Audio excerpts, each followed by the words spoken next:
Selain motor, ada pula puluhan mobil pribadi, angkot, dan beberapa kendaraan berat di tempat itu, dan membuat lokasi tersebut terasa lebih angker.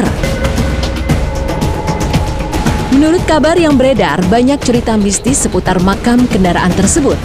Beberapa masyarakat mengaku sering mendengar suara klakson yang berbunyi sendiri pada malam hari, mulai dari suara sedang mengetuk-ngetuk hingga suara klakson berbunyi. Padahal sudah malam dan sudah sepi.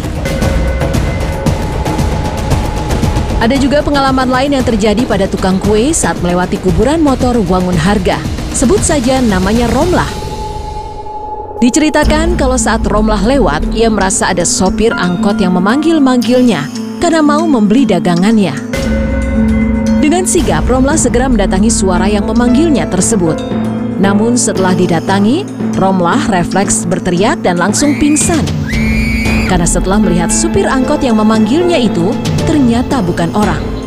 Romlah mengatakan kalau wajah supir angkot yang dilihat oleh tukang kue tersebut hancur tak berbentuk dan berlumuran darah.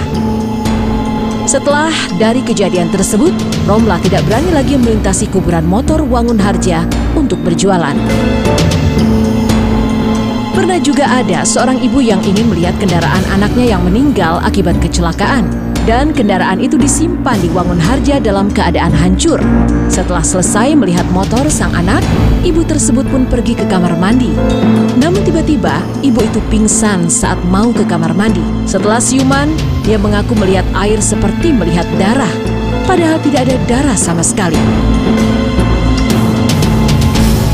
Memang jika melihatnya saja bisa bikin merinding, motor-motor yang terlihat tak terawat bahkan diselimuti oleh ilalang yang tumbuh di sekitar lahan tersebut. Apalagi ketika malam hari yang minim penerangan, kuburan yang dipenuhi motor dan mobil yang berkarat dan berdebu itu perlahan menjadi angker karena tak sering terjamah manusia hingga puluhan tahun. Para pemilik motor pun diketahui ada yang beberapa kali ingin mengambil kembali kendaraannya. Namun melihat kondisi kendaraan tersebut yang sudah tidak layak, mereka hanya bisa meratapinya saja. Dikarenakan area tersebut tak dilengkapi oleh penutup, sehingga motor yang terparkir banyak yang berkarat hingga mengalami kerusakan. Motor-motor tersebut ditempatkan berhimpitan, bahkan ada yang bertumpuk.